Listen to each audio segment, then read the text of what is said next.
আসসালামু আলাইকুম সবাইকে, welcome back to my another blog. আজকের ব্লগ শুরু করেছি বাহির থেকে, কারণ আমরা যাচ্ছি মাউন্ট গাম্বিয়ারে মোমোকে নিয়ে। পুরা একদিনের একটা রোড ট্যুর দিব। আমরা একদিন থাকবো মাউন্ট গাম্বিয়ারে। ওয়েট, ভিডিও সামনে আগানোর আগে আপনাদেরকে আমি গতকালকে প্রিপারেশনটা আগে দেখাচ্ছি।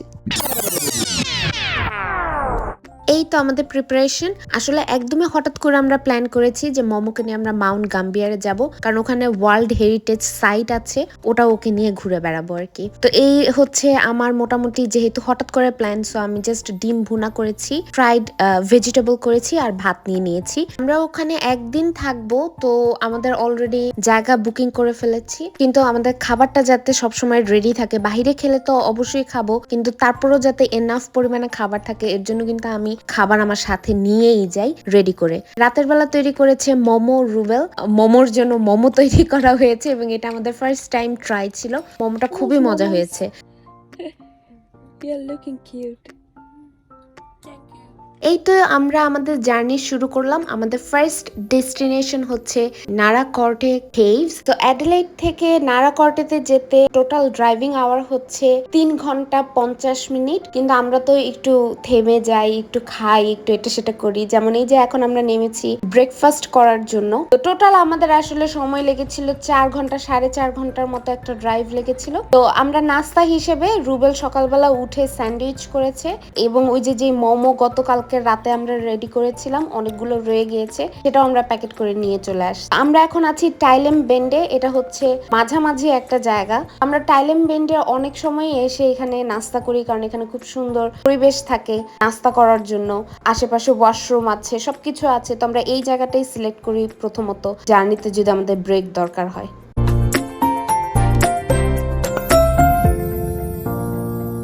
এই তো ফাইনালি আমরা চলে এসেছি। আচ্ছা, ভিডিওটার আমি আগেই বলে দেই, আমার কিন্তু এই জায়গার ডিটেলসে একটা ভিডিও আছে। গত বছর বা তার আগের বছরের সম্ভবত ঈদে, কোনো একটা ঈদের বন্ধে আমরা এখানে এসেছিলাম, তো সেটার একটা ডিটেলস ভিডিও আছে আমার নারাকটে কেভ নিয়ে, এবং আমি সেটার লিংক এখানে অ্যাড করে দিব উপরে, আপনারা ওখানে ক্লিক করে দেখতে পারবেন। তো গতবার আমরা যে কেভটাতে গিয়েছিলাম, এইবার আমরা সেই কেভটা চুজ করিনি। তো এইবার আমরা সিলেক্ট করেছি হচ্ছে অন্য আরেকটা cave, which is Alexandria cave. তো এই জায়গাটা ওয়ার্ল্ড হেরিটেজ সাইটের 15 নম্বর স্থানে আছে। আর এটার সবচাইতে বড় মাহাত্ম্য যেটা বা ইম্পর্টেন্স যেটা, সেটা হচ্ছে 1.2 মিলিয়ন ইয়ার আগে এখানে কোন ধরনের পশু পাখি বসবাস করত, তারা সেই জীবাশ্মগুলো খুঁজে পেয়েছে। এবং এটা বেসিকলি 1916 সালের দিকে আবিষ্কার হয়েছে প্রথম, যে এই জায়গাটাতে অনেকগুলো কেভ আছে। আর এই পুরাটা জায়গা 50 হেক্টর জমি। এই 50 হেক্টর জমিটা পুরাটাই ছিল সমুদ্রের নিচে, এবং সমুদ্রের নিচে যে কেভগুলো নিজে নিজে প্রকৃতির সাথে ক্রিয়েট হয়েছে, সেটারই একটা আশ্চর্য ধরনের নিদর্শন হচ্ছে এই প্লেসটা। তো সময়ের সাথে সাথে পানি যখন সরে যায়, এই পুরো প্লেসটাতে তারপরে থাকা শুরু করে বিভিন্ন ধরনের পশু পাখি। তো এখানে কিন্তু আগে অনেক ধরনের ওয়াইল্ড এনিমেল থাকতো। এই যে এখানে ওদের যে জীবাশ্মগুলো পেয়েছে, সেই জীবাশ্ম অনুযায়ী ওরা চেষ্টা করেছে ওদের আকৃতি দেওয়ার জন্য, এবং ওরা খুবই হিংস্র ছিল, বাট ডাইনোসরের পরের প্রজাতি ছিল আর কি।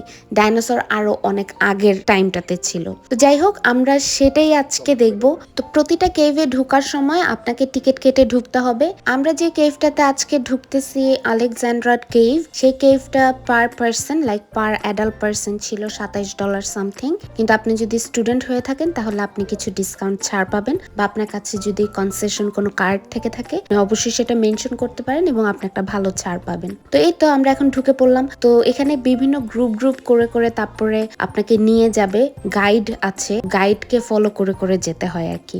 তো আমাদেরকে প্রথমেই যে ইনস্ট্রাকশন দেওয়া হয়েছিল, কেভের ভেতরে গিয়ে কোনো কিছু একদম না ধরতে, কোনো কিছু ধরা যাবে না, কারণ আমাদের শরীরে এক ধরনের অ্যাসিড থাকে, প্রত্যেকটা মানুষের শরীরে অ্যাসিডটা দিয়ে সেটা যদি ধরি, কোনো কিছু ধরি, এই স্টোন গুলো কালচে হয়ে যায়। তো এদের যে ন্যাচারাল যে প্রসেস, এখনো যে বাড়তেছে, এখনো যা হচ্ছে, সেটাতে এই জিনিসটা বাধা সৃষ্টি করে এবং সেই স্টোন গুলো কালো হয়ে যায়। আমাদেরকে বারবারই কিন্তু রিমাইন্ডারে দিচ্ছিল, তোমরা প্লিজ কোনো কিছু ধরো না, আমি তোমাদেরকে সবকিছু ডিটেলসে বলতেছি কিভাবে কি হলো না হলো। চলুন ওর কথা শুনি। All limestone. Okay, so limestone is made from the ocean. Anything that died fell to the bottom of the ocean, was compressed by water over millions of years. voila, limestone. So it's full of dead sea creatures. So what happens? Right. Most caves have got these things in them. Coming down from the centre of the ceiling are stalactites. So it picks up some CO2 from the soil, some minerals from the soil. And then it'll cut its way through the limestone because water is a little bit acidic. And eventually it'll get to an area and you'll start with straws. They eventually block up and they then form into stalactites. Now they are not regular. Your regular stalactite is more like a long carrot. These have got a lot of twists in them. So we say they've got helictite features. And a helictite comes from Greek meaning to twist. Quite big breaks in this cave, and we think that came from earthquakes caused by volcanoes 5,000 years ago. There were two big volcanoes in Mount Gambier. Oh yeah. And that's only 60 kilometres as the crow flies. What we have here is a straw, and that's continued to drip onto what remained of that stalagmite. That will then join up again. And if it continues to drip, it'll continue to grow.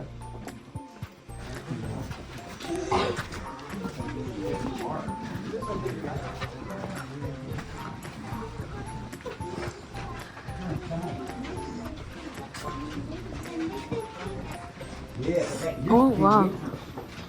ভাই আমি কিচ্ছু দেখি না। Because it's dripping really fast. Okay, you can see the drips under there. Oh yeah, there's red in this one.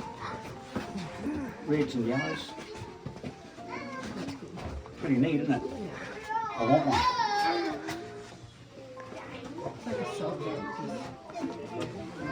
That just comes from the minerals in the soil and impurities in the limestone.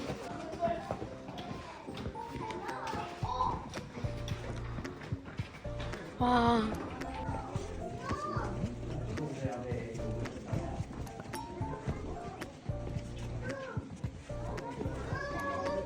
Anyway, we call that the wedding cake. Yeah. Possibly done in the 70s when they were excavating. We don't know. Okay, now we'll go and see the straws.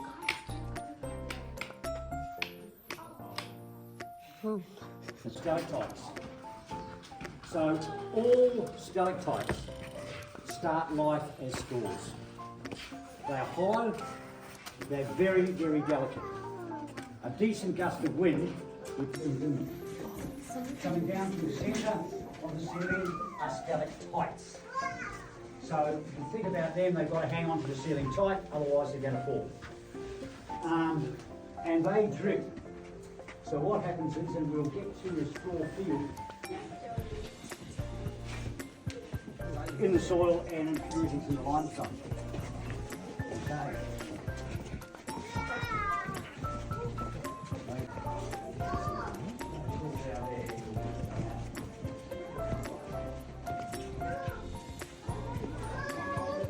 Anyway.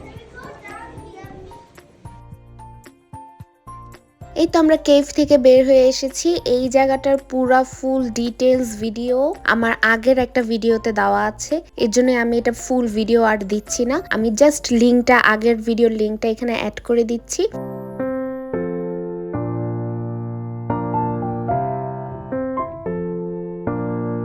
এখন আমরা আমাদের next ডেস্টিনেশনে চলে যাচ্ছি, সেটা হচ্ছে sync whole. But ওখানে যাওয়ার আগে আমাদের হোটেলে চেক ইন করতে হবে, কারণ আমাদের চেক ইন টাইম অলরেডি ছিল 2টায় আর আমরা এসে পৌঁছাইছি 2:30টার সময় আর কি। তো আমরা চেক ইন করবো, একটু ফ্রেশ হব, খাওয়া দাওয়া করবো, তারপরে আবার বের হয়ে যাব। এটা হচ্ছে আমার আর মোমোর রুমের এন্ট্রি ডোর। এন্ট্রি ডোরের সাথেই হচ্ছে ওভেন। ছোটখাটো রুম ট্যুর দিয়ে দিচ্ছি। Full cream milk. আমার আগের ভিডিওতেও আমি বলছি যে এখানে সব জায়গায় মিল্ক দিয়ে রাখে এবং আইস করে রাখে। আমি এখানে আইসের কিছু দেখতেছি না, নো আইস। That's okay.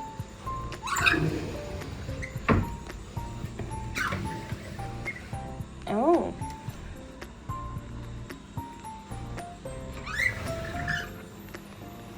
অপোজিটেই হচ্ছে ওয়াশরুম।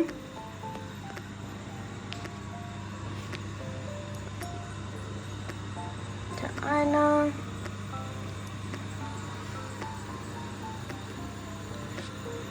Shower space. এখানে আমরা থাকবো, আমি আর মোমন।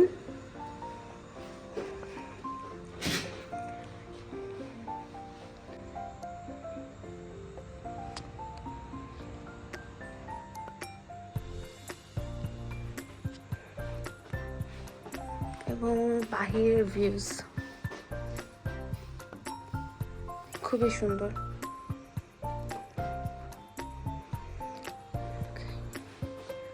মজার ব্যাপার হচ্ছে আমরা পাশাপাশি রুম নিছি, সেখানে একটা কানেক্টিং ডোর আছে, এই ডোরটা আমরা ওপেন করে দিছি। এই রুমে থাকবে হচ্ছে রুবেল। সো সেম ছিল, আমি এটা খেয়াল করিনি। Same Outlook, just usual things যেগুলো থাকেই।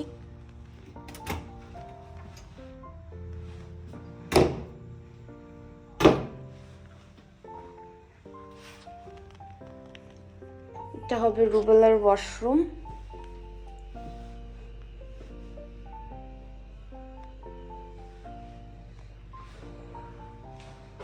ওর বেড, সোফা, ওর টিভি, রেডি হওয়ার জায়গা, অ্যান্ড ওর রুম থেকে ভিউজ। খুব একটা বেশি ডিফারেন্স নাই, সেমই, জাস্ট পাশাপাশি রুম। এই তো মোটামুটি আমরা ফ্রেশ হয়ে তারপর আমরা খাওয়া শুরু করলাম, কারণ আমাদের প্রচুর খিদা পেয়ে গিয়েছে। আমরা বসে বসে ব্যাচেলর পয়েন্ট নাটক দেখছিলাম আর বসে বসে আমাদের খাবার খাচ্ছিলাম। দুপুর প্রায় এখন 3:30 বাজে।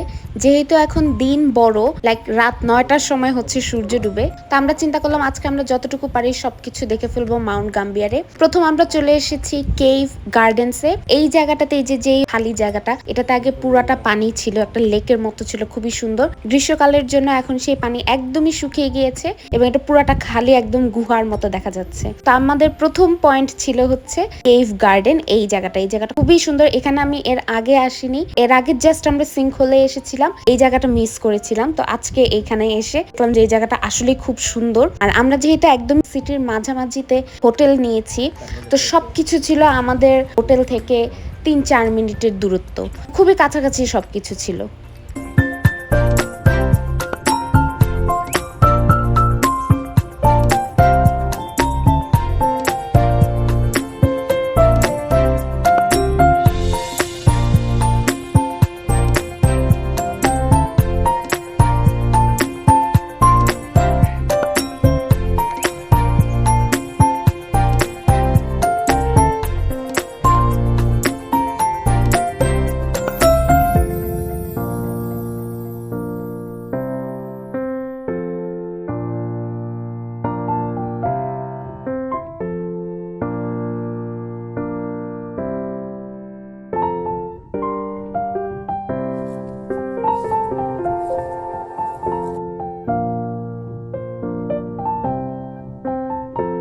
এখন আমরা চলে এসেছি অস্ট্রেলিয়ার সবচেয়ে ইন্টারেস্টিং একটা জায়গা, সেটা হচ্ছে ব্লু লেক। এই লেকটা ভলক্যানো থেকে হয়েছে।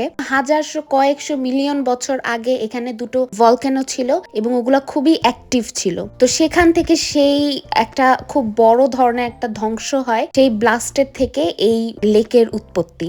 এবং স্পেসিফিকলি এই লেকের পানি পুরা ব্লু কালারের হয়, একদমই ব্লু। তো এটা খুবই প্রকৃতির সবচাইতে আশ্চর্যজনক একটা জিনিস যে কয়েকশো মিলিয়ন বছর আগেও এই জায়গাটাতে আগ্নেয়গিরি ছিল, সেই আগ্নেয়গিরি থেকে লেক হয়ে গিয়েছে, মানে পানির উৎপন্ন হয়েছে। তো আল্লাহ চাইলে কি না পারেন সেটার একটা খুবই ইন্টারেস্টিং নিদর্শন হচ্ছে এটা। আর এখানে কম বেশি আমরা এর আগে যতবারই এসেছিলাম কখনোই এতটা সামনে থেকে দেখতে পাইনি। প্রচন্ড মানুষের ভিড় থাকে, প্রচন্ড টুরিস্ট থাকে এই জায়গাটাতে, এবং এখানে উইশ করে করে ওই যে তালা বেঁধে দিয়ে যায়। তো এই লেকটা এরকম পুরোপুরি নীল কালার ধারণ করে। আপনার যদি পুরো ডিপ নীলটা দেখতে হয় আপনাকে যেতে হবে নভেম্বর এবং ডিসেম্বর এই মাসটাতে, তখন আপনি এই পুরা লেকের এই নীল কালারটা উপভোগ করতে পারবেন।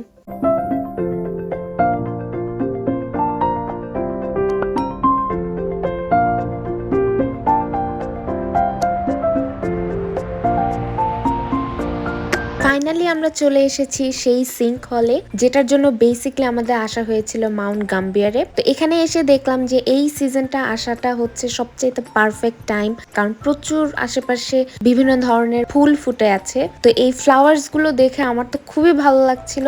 ওরা নতুন অনেক গাছ লাগিয়েছে, কারণ আমি এর আগে যখন এসেছিলাম খুব সম্ভবত 2-3 বছর আগে আমি এখানে এসেছি, তখনও এত গাছ ছিল না, লাইক এতটা ফুল গাছ ছিল না। এখন দেখলাম অনেক সুন্দর ফুল গাছ লাগিয়েছে এবং ফুলগুলো ফুটেছে, কারণ এখনের সিজনই হচ্ছে ফুল ফুটার। তো খুবই ভালো লাগছিল। চলুন আপনাদেরকে নিয়ে ঘুরে বেড়াই।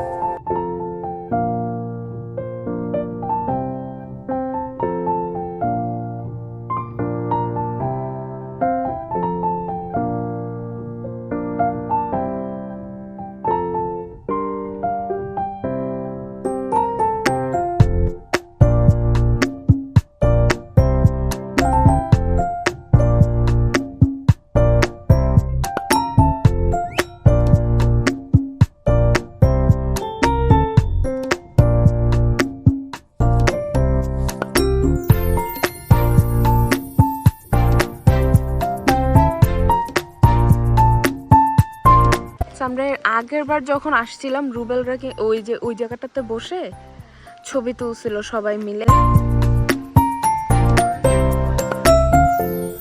হ্যাঁ, না তখন আসলে এতটা ফুল ছিলই না, এখন গুছাইছে অনেক সুন্দর করে। বাট এগুলোর ভেতরে এখনো কিন্তু আসল পশু পাখি থাকে। হ্যাঁ, তো আমরা যখন আসছিলাম তখন দেখতে পারছিলাম, খুব র্যান্ডমলি দেখা যায়।